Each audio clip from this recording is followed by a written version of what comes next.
안녕하세요. 저는 9살 아들의 아빠이자 학생들을 가르치는 학원 강사인 40살 남성입니다. 이맘때가 되니 작년 겨울에 있었던 일이 생각이 나 사연을 보내봅니다. 저희 아들은 힘센 사람이 멋있다고 생각하고 또 누구보다 멋진 형아가 되고 싶었던 말괄량이 8살이었습니다. 여느 아들들이 그러하듯 게임하기를 좋아하고 힘으로 하는 놀이를 참 좋아했었어요. 넘치는 사내 아이의 힘을 주체하지 못했던 저희 부부는 아이를 태권도 도장으로 보내게 되었습니다. 자기보다 더 크고 힘이 좋은 멋있는 사범님이 계신 태권도 도장에서 아이는 더 멋진 사람이 되고 싶은 열정으로 불타올랐어요. 하루는 인간극장을 보고 아빠 같은 사람이 되고 싶다는 아이한테 감명을 받아 저희 아들을 불러앉혀다 물었더니 이렇게 대답을 하더군요. 지호야, 지호는 나중에 크면 어떤 사람이 되고 싶어? 엄청 멋있고 힘세고 태권도 잘하는 사람. 그러니까 누구 같은 사람 되고 싶어? 누굴 닮고 싶어? 되고 싶은 사람 있어? 나? 엄청 멋있고 엄청 힘세고 태권도 잘하는 사범님. 아, 우리 지호는 사범님 같은 사람이 되고 싶구나. 아들, 그래도 아빠 같은 사람도 되고 싶지 않아? 엄마 눈에는 지호 아빠도 엄청 멋있는데? 아빠는 힘도 안 세고 태권도도 잘 못해서. 하하, 우리 지호 그랬구나. 아빠가 얼른 힘 세지고 태권도도 배워야겠네. 근데 지호야, 나중에 크면 엄청 멋있고 힘 세고 태권도도 잘하는 사람 돼서 약한 사람, 힘든 사람 도와주는 사람 돼야 돼. 약한 사람, 힘든 사람 괴롭히면 안 돼. 그래야 멋있는 사람이야. 알겠지? 항상 너보다 약한 사람을 돕는다고 생각해야 해. 나도 알아. 힘세다고 약한 사람 괴롭히는 건 나쁜 깡패. 힘세다고 약한 사람 도와주고 나쁜 사람 물리치는 건 유지호. 오, 우리 지호 멋있는데? 힘 얼마나 세졌나? 아빠랑 팔씨름 한 판 할까? 안 돼. 힘세다고 약한 사람 괴롭히는 나쁜 깡패가 될 수는 없어. 아빠 미안.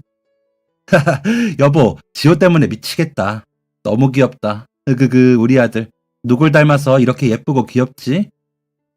지호는 꽤나 명랑한 목소리로 자기가 나중에 어른이 되면 어떤 사람이 되고 싶은지를 이야기했습니다. 이대로 멋있고 훌륭한 마음가짐을 가진 어른으로 자라주면 참 고맙겠다는 생각과 귀엽고 사랑스런 지금 이 모습을 천천히 오래 볼 수 있었으면 좋겠다는 생각이 교차로 스쳐 지나갔습니다. 그렇게 예쁘고 사랑스러운 저희 아들 지호가 작년 겨울 머리를 심하게 다친 일이 있었습니다. 그때 저는 학원에서 다음 수업을 준비하고 있었고 저희 아내는 출장 때문에 다른 지역에 나가 있던 날이었어요. 그때 당시 아들이 태권도를 너무 좋아해서 도장을 따로 보내고 있었는데 도장에서 집으로 돌아오던 길에 사고가 일어나고 말았습니다. 이 녀석이 학원에서 태워주는 차를 타고 집에 오기만 했어도 그런 사고는 일어나지 않았을 텐데 무슨 마음의 변화가 있었던 건지 혼자 걸어서 집에 가기로 했다고 도장 사범님께 전화가 오더라고요. 애를 혼자 보내도 괜찮겠냐는 사범님 전화에 찝찝하긴 했지만 집이랑 그리 멀리 떨어진 거리도 아니고 종종 셋이서 손잡고 마실도 나오는 정도의 거리라 괜찮다고 통화를 마쳤습니다. 아들에게 전화를 거니 아주 신나는 목소리가 핸드폰 너머로 들려왔습니다. 아빠, 나 오늘 걸어간다. 혼자. 학원차 안 타고 왜 혼자 걸어가는 거야, 아들? 아니, 저번에 애들이랑 얘기하는데 다른 애들은 다 혼자서 집에 걸어가 본 적 있대. 나만 없어서. 근데 가는 길도 다 알겠고 재밌는데? 오, 유지호 멋있는데? 다 컸는데 완전? 아들은 혼자 걸어가는 길이 즐거운 모양인지 콧노래까지 부르며 전화를 끊었고 그런 아들의 목소리를 들으니 저도 모르게 안심이 되어 신경을 조금 덜 쓰고 있었던 것 같아요. 그 시간에 아내가 아들과 통화를 했다면 집으로 돌아가는 내내 핸드폰을 놓지 않았을 텐데 아들과 전화를 끊고 수업에 들어가기 위해 교구를 챙기고 있을 때였습니다. 다시 아들의 번호로 전화가 걸려왔어요. 뭐지? 집에 도착했다고 자랑하려고 전화한 건가? 아들, 벌써 도착했어? 그런데 명랑한 아들의 목소리가 들려와야 할 핸드폰에서 너무나도 낯선 여학생의 목소리가 들려왔습니다. 떨리는 목소리를 애써 감추려던 그 여학생의 목소리에 본능적으로 제 온몸이 뻣뻣하게 굳어버렸습니다. 좋지 않은 예감이 들었습니다. 저기요, 아기가 많이 다쳤어요. 떨려서 목소리도 잘 나오지 않는 그 여학생을 붙잡고 거기가 어딘지 캐물어 냅다 달렸습니다. 그리고 달려간 곳에서 마주한 저희 아들의 모습은 차마 말로 표현할 수 없는 상태였습니다. 머리에 피가 많이 났는지 새하얗던 도복이 피로 물들고 천 같은 걸로 머리를 둘둘 말아둔 상태였어요. 다른 건 아무것도 보이지 않고 아들의 얼굴만 보였습니다.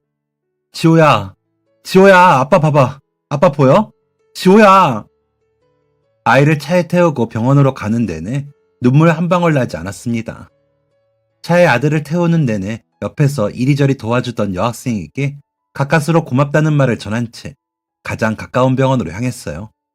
도착한 병원에서는 상처가 깊어 큰 병원으로 옮겨야 한다는 말을 했고, 병원으로 옮겨 5시간에 걸친 치료를 받고서야 겨우 놀란 가슴을 쓸어내릴 수 있었습니다. 아들은 횡단보도를 건너다 도복에 걸려 넘어졌고 뾰족하게 튀어나온 돌부리에 머리를 부딪혀 다치게 되었다고 했습니다. 빨갛게 쏟아지는 피에 놀라고 아찔해서 소리내어 엉엉 울기만 하는데 어디서 어떤 누나가 달려와 자기를 도와줬다고. 처음에는 머리에 뭘 세게 감아서 피를 막으려고 하다가 나중에는 이름도 물어보고 전화번호도 물어보고 자꾸 귀찮게 뭘 물어봤다고. 아들이 제게 이야기하는 동안 옆에서 듣고 있던 간호사 선생님이 말했습니다. 그 누나가 그랬어? 아유, 그 학생이 참 똑똑하네요. 아무래도 피를 많이 흘려서 지호가 의식이 혼미했을 거예요. 의식 잃지 않게 하려고 계속 말 걸고 뭐 물어보고 했나 보네. 놀라서 달려간 제게 간단한 정황만 설명하고 자신의 이름도 남기지 않은 채 가던 길을 갔던 그 여학생의 뒷모습이 떠올랐습니다. 아들을 치료한 담당 선생님도 당시 그 여학생의 도움이 없었더라면 위험한 상황에 처할 수도 있었다는 말을 하셨습니다. 저로서는 그 여학생에게 100번이고 1000번이고 감사 인사를 전해도 모자랄 상황이었어요. 이리고 뭐고 다 내팽개치고 아들 앞에 달려와 서로의 손을 붙잡은 저와 아내는 아들을 구해주었던 그 똑똑한 학생을 꼭 찾아내어 보답하자고 다짐했습니다. 고맙다는 말 한마디를 전하기 위해 저희 부부는 그때 학생이 입고 있던 교복을 토대로 일주일 넘게 그 학교 학생들에게 수소문을 했지만 찾을 수 없었습니다. 학원에 오는 학생들에게도 수차례 물어보았지만 찾을 수가 없었어요. 선생님, 그럼 페이스북이나 인스타그램에 한번 올려보세요. 찾을 수 있을지도 몰라요.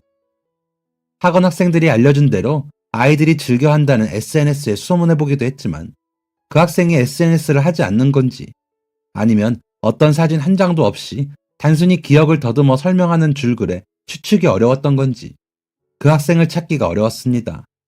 동네에 벽지도 붙여보았지만 소용이 없었습니다. 정말 어디로 증발이라도 한 건가 싶었어요. 그렇게 전하지 못한 고마운 마음을 마음속에 품은 채 언젠가 찾을 수 있을 거라는 믿음으로 연락을 기다리며 아들과 함께 병원을 갔다 돌아오던 어느 날이었습니다. 집 앞에 도착했는데 현관문 옆에 낯선 쇼핑백 하나가 놓여 있었어요.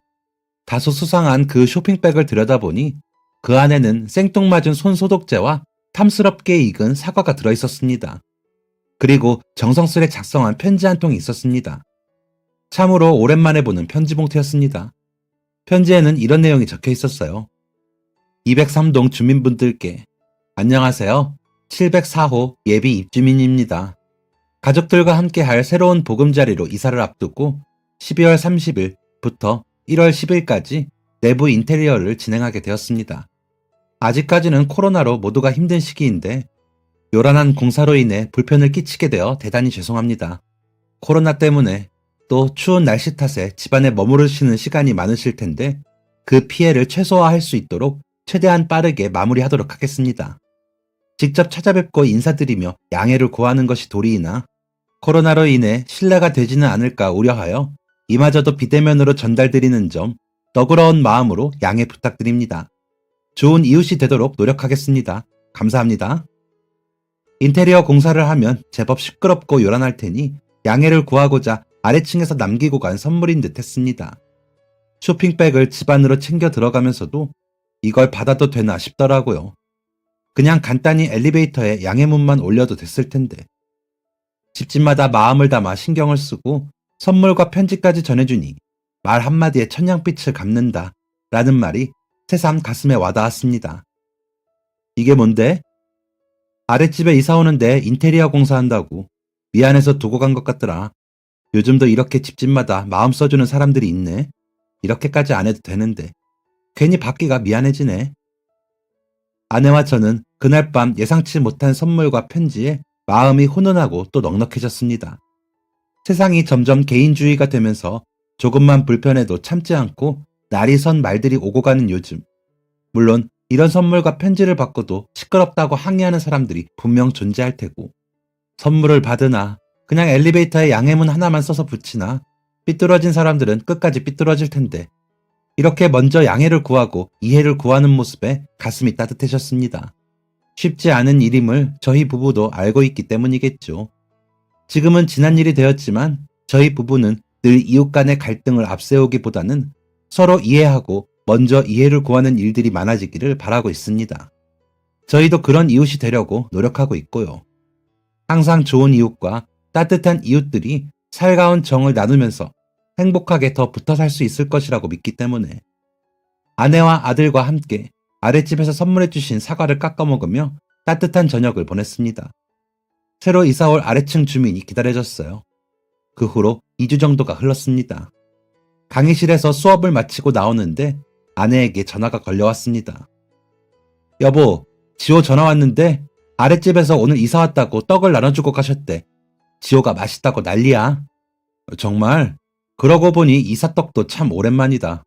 요즘은 몇 층에 어떤 사람이 이사가고 이사 오는지도 잘 모르는 일이 태반인데 맛있게 잘 먹었다고 인사라도 드려야겠네. 한 번도 아니고 2번씩이나 뭘 얻어먹었으니. 아래층 사람들이 드디어 이사를 온 것 같았습니다. 요즘은 이사 왔다고 해서 떡을 돌리는 집이 잘 없던데 어떤 사람들일까? 정이 많은 사람들 같아 마음이 따뜻했습니다. 집으로 돌아가는 길, 마트에 들려 작은 귤 한 박스를 샀어요.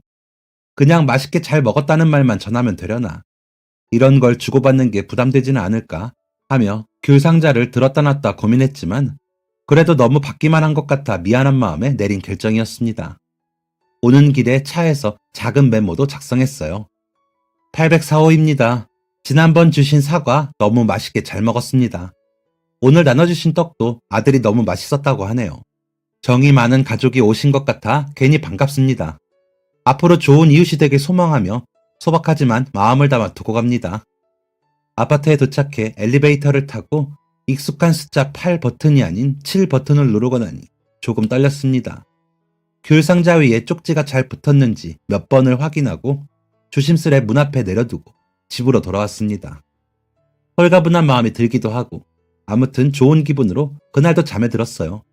다음날 아침 출근을 하기 위해 오른 엘리베이터가 7층에 멈추어 섰습니다. 그리고 교복을 입은 한 여학생이 엘리베이터에 올라탔습니다. 안녕하세요. 핸드폰을 보고 있던 저는 순간적으로 귀를 의심했습니다. 요즘은 엘리베이터에서 이웃을 만나더라도 짧은 인사가 오고 가기 힘든 세상인데 학생이 먼저 인사를 건네니 습관처럼 말없이 서 있던 내 자신이 무척이나 부끄러웠습니다. 심지어 저는 학원에서 학생들을 가르치는 강사이기까지 했습니다. 아니, 최소한 어른이라는 사람이 학생이 먼저 인사를 할 때까지 핸드폰이나 보고 있는 한심한 행동을 했다니 너무나 부끄럽고 창피한 일이었어요. 핸드폰을 들여다보던 제가 고개를 들어 학생을 바라보았습니다. 안녕하세요 하고 인사를 받아줄 생각으로 말입니다. 그리고 학생의 얼굴을 보자마자 깜짝 놀라고 말았습니다. 마스크를 쓰고 있어서 정확하지는 않았지만 마스크를 쓰고 있는 얼굴이었기에 알아볼 수 있었을지도 모르겠습니다. 반듯하게 잘라진 앞머리도 그렇고 교복도 그렇고 아들을 구해주었던 그 여학생이 틀림없다는 확신이 들었습니다. 스치듯 보았던 얼굴이지만 그래도 저는 기대에 들뜬 목소리를 감추지 못하고 물었습니다. 저기 학생 혹시 네. 704호 이사 왔어요. 뵙는 분들마다 여쭤보시네요. 그게 아니라 혹시 이 아이 알죠? 저는 핸드폰을 꺼내 바탕화면에 설정해두었던 아들의 사진을 보여주었습니다. 사진 속 아들의 얼굴을 확인한 학생의 두 눈이 동그래졌습니다. 핸드폰을 응시하던 학생이 손으로 입을 가리고 제게로 시선을 옮겼습니다. 네, 알아요. 얘 왜요? 무슨 일 생긴 거 아니죠? 그럴 리가요. 학생이 그때 너무 잘 도와줘서 지금 너무 건강하게 잘 지내요. 치료도 잘 받고. 내가 그때 학생을 그렇게 보내면 안 됐었는데 고맙다는 인사도 제대로 못하고 너무 미안했어요. 병원에서 말하기를 응급처치를 잘해준 덕분에 우리 아들이 무사할 수 있었다고. 이름도 한 번 안 물어보고 그렇게 보내면 안 됐었는데 고맙다는 인사를 하려고 보니 학생을 찾을 방법이 없더라고요. 내 아들 구해준 생명의 은인인데. 에이, 아니에요. 저는 그냥 애가 넘어져서 피를 흘리기에 지혈해주고 구급차 올 때까지 말 걸어준 것 뿐인데요. 거기까지 대화를 나누었을 때 엘리베이터가 띵 하는 소리를 내며 문을 열었습니다. 학생이 말을 더듬으며 황급히 엘리베이터에서 내리며 말했습니다. 아무튼 건강하다니 다행이에요. 저 친구가 앞에서 기다리고 있어서요. 얼른 가보겠습니다. 안녕히 가세요. 학생은 마음이 급한 와중에도 꼬박꼬박 인사까지 하고는 뛰어갔습니다. 띵 하고 문이 닫히고 엘리베이터가 지하로 내려가는 동안 가슴이 콩닥거렸습니다. 이렇게 이웃으로 만날 줄이야. 그날 회사를 마치자마자 아내에게 전화를 걸었습니다. 여보, 내가 오늘 아침에 출근하면서 엘리베이터에서 누구를 만났는지 알아? 누구 만났는데? 뭐 연예인이라도 만났어? 뭐 우리한테 연예인이긴 하네. 그때 우리 지호 구해줬던 학생 기억나? 당연히 기억하지. 헉, 설마 그 학생 만난 거야? 어떻게 했어? 설마 또 그냥 보낸 거 아니지?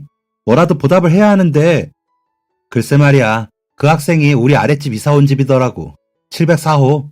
친구가 기다리고 있다고 황급히 내리기에 일단은 그냥 보냈어. 가는 길에 뭐라도 사서 인사라도 드릴까 하는데 그 집에 뭘 사가는 게 좋을까? 내가 지금 그리로 갈게. 만나서 같이 고르자. 뭐가 좋을까 한참을 고민하다 아내와 함께 과일 가게로 가서 과일 바구니를 샀습니다. 그리고 얼마 되지 않는 액수이지만 은행으로 가서 현금도 조금 뽑았어요. 고마운 마음을 현금으로 표현한다는 게 성의 없어 보이진 않을까 많이 고민했습니다.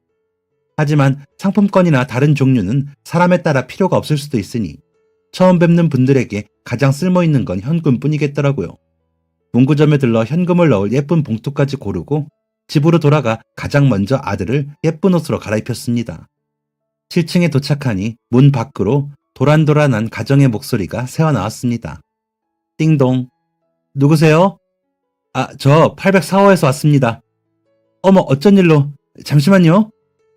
이윽고 문이 열렸고 현관에는 저희 부부만큼이나 꽤 젊은 얼굴을 한 부부가 의아한 눈을 하고 저희를 바라보고 있었어요. 마스크를 쓰고 있었지만 당황한 그 마음은 마스크 너머로도 느껴졌습니다. 너무 불쑥 찾아온 건가? 갑자기 불쑥 죄송해요. 놀라셨죠? 사실 저희 가족이 애타게 고마운 마음을 전할 일이 있어서 실례인 줄 알면서도 이렇게 불쑥 찾아뵙습니다. 다름이 아니라 이 집 따님에게 큰 빚을 졌어요. 그래서 감사하다고 꼭 말씀을 드려야 할 것 같아서 이렇게 왔습니다. 지호야, 인사드려야지. 안녕하세요. 저는 유지호라고 합니다. 제가 태권도 도장에 다녀오는 길에 넘어졌었는데요. 그때 머리에서 피가 철철 나고 어지러워서 앞이 안 보였는데 누나가 저를 도와줬었어요. 나중에 계속 잠이 오니까 누나가 말도 걸어주고요. 그때 따님이 걸어준 전화를 받고 놀라서 달려갔는데 너무 고맙게도 지혈까지 해주고 저희 아들한테 끊임없이 말을 걸어주고 있더라고요. 병원에 갔는데 의사 선생님이 그때 학생의 응급처치를 너무 잘해준 것 같다고 정신 차리고 고맙다는 인사를 하려고 보니 이름도 연락처도 아무것도 아는 게 없었어요. 유일하게 아는 거라곤 교복인데 그마저도 그때 정신이 없어서 확실하지 않았고. 잠시만요. 그러니까 저희 딸 말씀이신 거죠? 우리 봄이가요? 네, 맞습니다. 오늘 엘리베이터에서 인사 나눴어요. 어머 세상에, 봄이야, 너 잠깐 나와봐. 방문이 빼꼼 열리고 그 학생이 걸어 나왔습니다. 쑥스러운 듯 옷소매를 만지작거리며 부모님 곁에 조용히 섰다가 시선 아래에 있는 저희 아들을 발견하고는 깜짝 놀라 달려왔습니다. 야, 너 괜찮아? 저희 아들을 붙잡고 괜찮냐고 묻는 학생의 모습에 학생의 어머니는 깜짝 놀라 두 손으로 입을 가렸고 그제야 무슨 상황인지 알 것 같다는 표정의 학생 아버지가 제 손을 잡아 끌며 말했습니다. 아이고, 이 무슨 인연입니까? 일단 들어오세요. 그렇게 저희 6명은 나란히 그 집 거실에 앉아 차근차근 이야기를 나누게 되었습니다. 지금은 완전히 괜찮은 거냐는 걱정 어린 질문들부터 대체 어떻게 하다가 그렇게 된 건지까지요. 제가 태권도 도장에서 버스를 타야 되는데 버스 타기 싫어서 걸어갔어요. 근데 띠를 밟아서 넘어져가지고 어떤 돌뿌리 같은 데 퍽 하고 부딪혔어요. 그래도 노란띠 사나이니까 절대 안 울고 일어나서 가려는데 머리에서 피가 또르르 흘렀어요. 뭐래, 안 울긴? 학교 마치고 수행평가 준비물 사러 나갔는데 어디서 애기 울음소리가 으앙 하는 거예요. 꽤 멀리서 봤는데도 흰색 도보기로 피를 뚝뚝 흘리고 있는 게 보이는 거예요. 뭔가 큰일 났다. 119로 신고를 하면서 냅다 그쪽으로 뛰었어요. 뛰어가서 보니까 애가 생각보다 더 어린 거예요. 뛰어오기 전에도 놀랐는데 애를 가까이서 보고 더 놀랐어요. 학교에서 배운 대로 지혈은 해야겠는데 어떤 걸로 해야 하지? 깨끗한 걸로 해야 한다고 배웠는데 아무것도 없다는 사실에 눈물이 날 것 같았는데 딱 손에 든 비닐봉투에 든 손수건이 보였어요. 수행평가 준비물이었거든요. 손수건을 머리에 대고 목에 두르고 있던 목도리를 풀어서 애 머리에 꽉 묶었어요. 아저씨랑 구급차 둘 중 아무나 빨리 왔으면 좋겠다 하고 무서웠어요. 근데 이렇게 잘 아물고 잘 지낸다고 해서 얼마나 다행인지 몰라요. 지호한테 듣기로는 학생이 지호한테 이름도 묻고 연락처도 묻고 했다던데 그런 건 어떻게 배운 거예요? 그냥 왠지 그래야 될 것 같았어요. 사실 학교에서 배운 것 같기는 한데 이런 상황에서 쓰는 게 맞나 하면서 했었어요. 제발 무사해라. 제발 의식 잃지 마라. 속으로 엄청 기도했어요. 근데 제가 막 엉엉 울면 애기가 불안할까봐 그래도 애한테 비하면 제가 훨씬 누나인데 사고 당시 아들에게는 자세히 들을 수 없었던 그날의 일을 학생의 입을 통해 전해 들으니 이 학생에게 얼마나 더 고마워해야 하는지 실감하게 되었습니다. 어른이라도 충분히 당황스러웠을 그 순간에 그냥 지나치지 않고 어쩜 그렇게 똑똑하게 응급처치를 잘해주었는지 너무 고맙고 감사했어요. 학생 정말 너무 고마워요. 계속 똑같은 말만 반복해서 미안한데 진짜 학생이 우리 아들의 생명의 은인이에요. 내가 학생 찾고 싶어서 아무리 우리 학원 애들한테 수소문해도 영 찾기가 힘들더라고. 어떻게 이렇게 만났을까요? 안 그래도 저희 이이가 처음 이댁 인테리어 공사한다고 먹을 거랑 편지 집집마다 나눠주셨을 때 새로 이사 오는 집 사람들이 참 좋은 사람들인가 보다 했었는데 두 분이 그렇게 좋으신 분들이니 따님도 착하고 똑똑하게 자랐나 봐요. 아유, 별소리를 다 하세요. 아니에요. 저희도 오늘 저희 딸한테 그런 면이 있었다는 게 많이 놀랍기는 한데 저희가 민폐를 끼쳐서 사과를 드린 것도 저희 딸이 아드님 응급처치 해드린 것도 꼭 저희라서가 아니라 그 상황에 있는 누구라도 그렇게 했을 거예요. 대단한 일 한 건 아니고 해야 할 일을 했을 뿐이죠. 그렇게 과찬하지 않으셔도 돼요. 저희도 인연이 깊은 이웃이 생긴 것 같아 반가워요. 누나, 근데 이름이 뭐야? 나? 누나 이름은 김보미. 꼬맹이 너 이름은 뭔데? 나는 유지호. 누나, 나 꼬맹이 아니거든.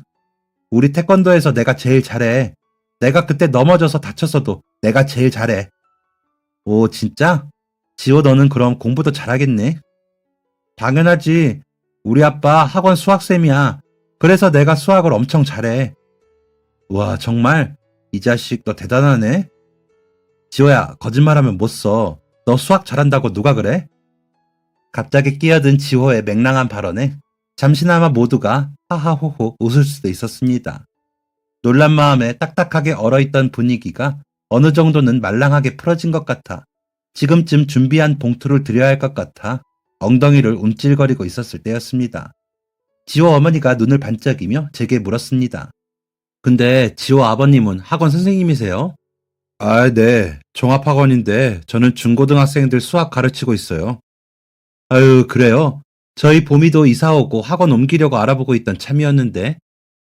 아, 엄마, 나 학원 안 다녀도 된다니까. 오, 저희 학원 오시면 제가 잘해드릴게요. 저 이래봬도 제법 잘 가르칩니다. 아저씨, 저 갈 일 없어요. 그리고 저 학원 안 다녀도 혼자서 잘해요. 그럼 애 가게 되면 연락드릴게요. 아우, 정말 고마운 인연이네요. 저희한테도. 저, 이거 큰 건 아니고 저희가 준비한 건데 아무래도 따님한테 너무 고맙고 감사해서 그냥 있을 수가 없어서요. 저희 마음이다 생각하시고 받아주시면 어떠실까요?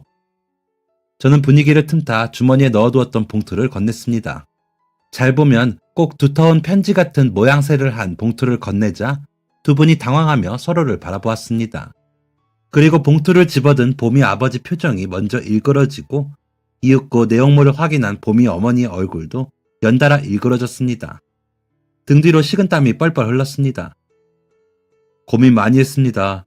혹시 우리 아들의 생명을 구해준 이 학생을 다시 만나게 된다면 어떤 보답을 해야 할까? 몇 푼 안 되지만 그래도. 아니요, 정말. 저희 봄이가 뭐 이런 거 받으려고 한 일도 아니고 마음을 얼마나 쓰셨는지는 저희도 알겠지만 그래도 못 받아요. 같이 아이 키우는 입장이니 대충 저희가 거절하는 의미도 잘 이해해 주실 거라 믿어요. 그냥 이런 거 말고 앞으로 이웃 간에 서로 잘 지내는 걸로 해요. 요즘 이웃이랑 잘 지내기 정말 어렵잖아요. 이런 시기에 좋은 이웃 만난 것만으로도 서로한테 좋은 일이잖아요. 그렇게 보민의 부모님의 정중한 사양은 저희에게 큰 깨달음을 주었고, 집으로 돌아가서 한참 동안 아내와 이야기를 나누었습니다. 우리도 5, 6년쯤 뒤엔 저런 부모가 되어 있을 수 있을까? 보미가 학원으로 오면 꼭 잘해주겠다는 다짐을 100번을 하고 나서야 잠에 들었습니다. 학원 안 가도 된다고 소리 지르던 보미의 모습이 꿈에서도 아른거려 신경이 쓰였었습니다. 이후로도 저희 집과 보미네 집은 그때 이야기했던 좋은 이웃이 되기 위해 다정한 모습으로 안부를 물으며 가깝게 지냈습니다.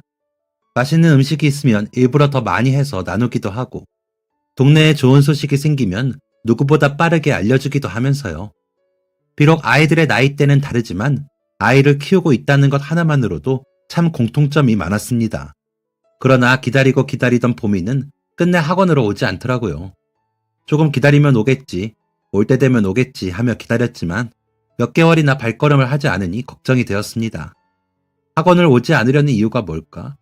정말 잘 가르쳐 줄 수 있는데. 보민의 부모님을 통해 이유를 물을까 하다가 출근길에 엘리베이터에서 마주친 보미에게 직접 물어보기로 했습니다. 굿모닝? 안녕하세요, 아저씨. 응, 그래. 보미 학교 가니? 네, 완전 잠아요. 아저씨도. 근데 봄이 너 왜 학원 안 다니려고 하는 거야? 7층의 높이가 이렇게 낮았던가요? 대화는 아직 시작도 안 했는데 엘리베이터가 땡 하고 1층에 멈춰섰습니다. 하하하 하고 어색한 웃음으로 무마하고 내리려는 봄이를 불러 세웠습니다. 아이, 대답은 해주고 가야지. 학원비 너무 비싸잖아요. 저는 학교 수업이 더 좋은 것 같아요. 저 친구가 기다리고 있어서. 안녕히 가세요, 아저씨. 봄이의 입에서 나온 말은 상당히 충격이었습니다. 마냥 아이로만 보였는데 속으로 그렇게 학원비 걱정을 하고 있을 줄은 상상도 하지 못했던 일이었어요. 한참을 꼼짝없이 주차된 차 안에 멍하니 앉아있다가 차에 다시 시동을 끄고 집으로 올라갔습니다. 무슨 말이라도 아내와 나누어 봐야 할 것 같았거든요. 뭐야, 당신 아직 안 갔어? 아빠 퇴근했어요? 아이 등교를 준비하며 출근 준비를 하고 있던 아내가 놀란 눈이 되어 물었습니다. 자초지종을 설명하니 아내 역시 충격을 받은 듯 잠깐 동안 말이 없더라고요. 그래, 보비 걔가 진짜 똑똑하고 착한 애라니깐. 여보, 혹시 이런 방법은 어때? 당신도 학원 측에 학원비 무료로 해달라고 말하기는 어려울 테니까 우리가 준비했던 돈으로 학원비 내주고 봄이한테는 당신이 잘 얘기해서 봄이 학원 그냥 보낼 수 있게 된 걸로 됐다고 하는 거야. 그게 아니면 봄이한테만이라도 착한 일해서 학원비 걱정 없이 학원 다닐 수 있게 된 걸로 말하면 봄이 마음도 괜찮지 않을까? 아내의 말은 제가 생각했던 그 어떤 것들보다 그럴듯했습니다. 번뜩이는 아내의 아이디어를 품에 안고 조금은 들뜬 마음으로 하루를 보냈어요. 그리고 퇴근하자마자 보민의 아버지를 만나 저녁을 함께 했습니다. 지호네 무슨 좋은 일 있어요? 이렇게 저녁을 같이 하자고 그러시고 그것도 우리 둘이서만. 네, 있지요. 착하고 똑똑한 봄이 학원 보낼 방법을 생각해냈어요. 아이고, 지가 죽어도 안 가겠다는데 가기 싫다는 걸 억지로 보낼 마음은 없어요. 그게 사실 제가 오늘 아침에 봄이한테 살짝 물어봤는데 봄이 아버지에게 아침에 봄이와 나누었던 대화를 들려주니 아침에 저희 부부만큼이나 충격을 받은 듯 한참 말없이 소주를 들이켰습니다. 저는 침묵이 길어지기 전에 얼른 다음 말을 꺼냈습니다. 근데 또 봄이 말이 틀린 거 하나도 없어요. 제가 다니는 직장인데 이렇게 뒷담화하고 그러면 안 되지만요. 요즘 학원비 거품이 너무 심해. 너무 비싸요. 나도 그렇게 느끼고 있었는데 봄이가 딱 꼬집어내니 뜨끔하더라고요. 역시 똑똑해요. 그래서 말인데 봄이한테는 착한 일 해서 무료로 학원 다닐 수 있게 된 걸로 하고 그냥 학원 보내시면 어때요? 학원비는 저희가 부담하는 걸로 하고요. 우리 봄이 똑똑하죠. 근데 그렇게 어려운 형편도 아닌데 뭘 그렇게까지 마음 쓸까? 다 저 공부시키고 맛있는 거 먹이려고 엄마 아빠가 매일같이 일하는 건데. 에휴, 너무 커버렸어요. 아니, 그나저나 학원비를 왜 지원해가 부담해요? 아우, 부담스러워서 안 돼요. 그래도 봄이한테 말할 구실은 생겼으니 그걸로 고마워요. 믿어야 할 텐데. 믿게 해야죠. 제가 어떻게 해서든 믿게 하겠습니다. 학원비는 봄이 고등학교 갈 때까지만이라도 저희가. 이보세요, 지호 아버지. 참 사람 그렇게 안 봤는데. 아유, 형님, 그러지 마시고 못 이기는 척 좀 받아주세요. 네? 형님. 안 돼요. 그거 받았다가 봄이 엄마한테 무슨 소리를 들으라고. 봄이 어머니는 울 지호 엄마한테 맡기시고. 네? 정말. 좋아요. 근데 대신 이렇게 합시다. 학원비를 전부 받는 건 도저히 안 되겠고 일부만 받는 걸로 할게요. 지호도 이제 점점 커가는데 지호 생각도 하셔야지. 애들 금방 커요. 잉? 소주 한 잔 기울이며 간절히 설득한 끝에 전액 지원까지는 아니더라도 봄이의 학원비를 반반씩 부담하는 것으로 약속을 받아냈습니다. 무언가를 해줄 수 있다는 것에 가슴이 벅차올랐습니다. 아내에게도 이 이야기를 전해주니 진심으로 기뻐했어요. 너무 잘했다며 칭찬을 받으니 기분이 참 좋더군요. 그렇게 저는 다음 날 학원으로 가서 간단한 문서 작업을 했습니다. 똑똑한 봄이에게 들키지 않고 선물을 전하려면 철저한 준비가 필요했거든요. 원장님께 말씀을 드리고 마치 학원에서 보내온 안내문인 것처럼 내용을 작성했습니다. 허허, 유 선생 참 특이하네. 영업을 특이한 방식으로 해. 대망의 다음날 아침, 봄이네 아버지를 통해 봄이가 현관문을 나섰다는 연락을 받자마자 엘리베이터에 올랐습니다. 안녕하세요. 굿모닝 봄이야. 오늘 아저씨가 좋은 소식 가져왔는데. 뭔데요? 저는 별다른 말 없이 봄이에게 안내문을 건넸습니다. 짧은 내용이었습니다. 선행으로 타 학생들에게 모범이 될 김봄이 학생을 학원으로 초대한다는 내용이었습니다. 가장 아래에 쓰여진 학원비 전액 지원이라는 단어를 보자마자 봄이가 손으로 입을 가리며 저를 쳐다보았습니다. 어때? 죽이지? 네, 완전 대박. 근데 학원 가면 다른 애들이 제 이야기를 알고 그런 건 아니죠? 저 그런 거 완전 부담스럽고 불편한데. 맞다. 근데 너 오면 이름표 달고 수업 들어야 해. 선행 학생 김봄이. 이 학생은 위험에 처한 한 초등학생의 목숨을 구해주었음. 이렇게. 네? 땡. 그때 엘리베이터가 1층에 도착했다는 알림이 들리고 문이 열렸습니다. 봄이는 습관처럼 1층 출입구로 내달리며 친구가 기다리고 있어서 안녕히 가세요 하고 외쳤습니다. 그 모습을 보니 피식 웃음이 새어나왔습니다. 저렇게 좋아하는 모습을 보니 봄이 아버지에게 얘기를 꺼내길 참 잘했다는 생각이 들었어요. 그렇게 기쁜 마음으로 1층에 도착해서 차에 시동을 걸고 출발하려는 그때 쿵쿵 하고 누군가 차문을 두드렸습니다. 아저씨! 아저씨! 봄이었습니다. 깜짝 놀란 저는 다급하게 창문을 내렸습니다. 거짓말이죠? 저 진짜 그 이름표 달고 수업 듣는 거 아니죠? 야, 그것 때문에 여길 내려온 거야? 당연하죠. 창피해서 어떻게 그래요. 저 진짜 그런 걸로 주목받는 거 싫어한단 말이에요. 그냥 해야 할 일을 했을 뿐인데. 오케이, 그럼 아저씨가 너 그 이름표 절대 달릴 없게 할게. 약속? 감사합니다. 저 그럼 친구가 기다리고 있어서 이제 진짜 안녕히 가세요. 중학생 아이의 생각이라고는 믿기지 않을 정도로 순수한 생각에 창문을 닫고 소리내어 푸하하 웃어버렸습니다. 저렇게 순수하고 어린 아이가 그 위급 상황에 우리 아들을 구해냈다는 게 믿기지가 않았습니다. 마음속에 따뜻한 무언가가 가득 들어차는 기분이었어요. 저 아이를 최선을 다해 가르쳐야겠다. 그리고 아들 지호도 꼭 저렇게 착하고 똑똑하고 때묻지 않은 사람으로 자랄 수 있도록 좋은 부모가 되어야겠다 생각했습니다. 봄이네 부모님과 좀 더 자주 교류하고 가까이에서 나누면서 좋은 사고방식들을 배워야겠다고 다짐했어요. 그렇게 시간이 흘러 봄이는 저희 학원의 우등생이 되어 열심히 공부를 하고 있습니다. 봄이뿐만 아니라 다른 학생들에게도 봄이를 대하듯 더 다정하게 변하게 되었어요. 달라진 저의 모습은 저만 낯설 뿐이었지 저를 제외한 다른 사람들은 모두 좋아해 주었습니다. 일을 하고 길을 걷고 사람들을 만날 때 속으로 늘 다짐합니다. 좋은 부모가 되겠다고. 좋은 부모가 된다는 것은 좋은 사람이 된다는 뜻이고 좋은 사람이 됨으로 인해 자식에게도 좋은 방향을 제시할 수 있다는 것이니까요. 봄이는 올해 고등학교에 올라갑니다. 워낙 똑똑한 아이라 공부에 대한 열정도 엄청나더라고요. 가까이서 가르쳐 보니 손이 갈 필요가 없을 정도로 혼자 알아서 참 잘합니다. 작년에 자기는 혼자서도 알아서 잘한다고 소리 지르던 그 모습이 눈에 선하네요. 그렇게 말하던 모습이 정말 자신감에서 나온 모습이라는 사실에 다시 한번 인간 대 인간으로서 보미가 대단합니다. 초등학생 2학년이 되어버린 저희 아들은 이제는 친구 녀석들이 보면 너무 많이 커서 징그럽다고 하는 정도가 되어버렸고 말끝마다 말대꾸를 얄밉게 하는 녀석이 되어 있지만 보미 앞에서는 꿈쩍도 못하고 꼬리를 내립니다. 얼마 전 보미네 가족과 저희 가족이 함께 모여 식사를 하는 자리에서 지호가 눈물을 글썽인 일도 있었어요.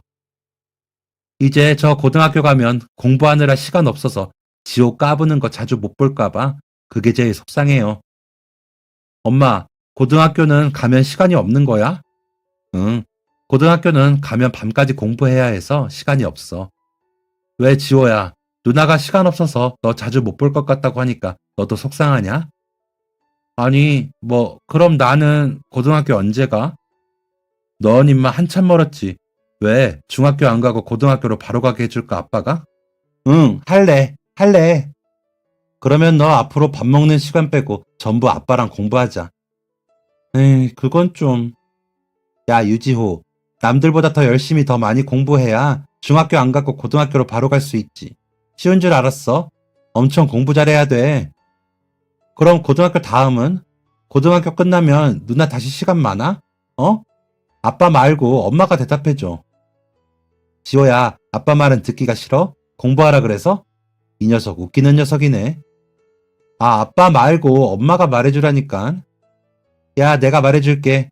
나 고등학교 끝나고 대학교 가면 더 바빠. 대학교가 얼마나 바쁜 곳인지 알아?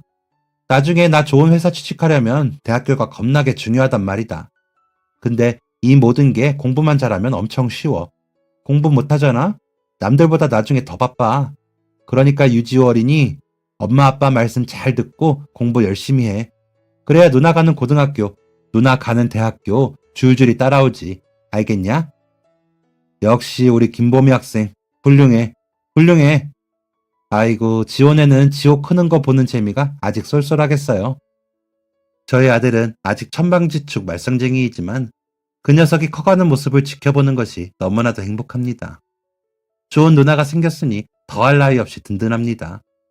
보미도 저희 아들이 좋은 동생이라고 생각할 수 있도록 제가 더 열심히 살아야겠죠. 요즘처럼 이웃끼리의 정이 팍팍하고 냉랭할 때 좋은 사람들을 만나 이웃 간의 정을 느낄 수 있어 참 반갑고 고맙습니다. 모든 인연을 만들어준 착한 보미에게 고맙다는 말을 또 한 번 전하며 이 글을 마칩니다. 언제나 어디에서나 당신만을 위해 반짝이는 행운이 자리하고 있다는 것을 잊지 마시고 오늘도 파이팅 합시다. 저희 가족이 만난 보미네 가족처럼 따뜻한 사람들이 생각보다 여러분의 가까이에도 존재하고 있을지도 모릅니다. 늘 나누고 사랑하세요. 겨울은 한결 더 사랑하기 쉬운 계절이잖아요. 가슴 벅찬 저희 가족의 이야기를 들어주셔서 고맙습니다. 감사합니다. 지금까지 사연 들어주셔서 감사합니다. 사연이 재밌으셨다면 구독과 좋아요를 눌러주세요. 감사합니다. 안녕히 계세요.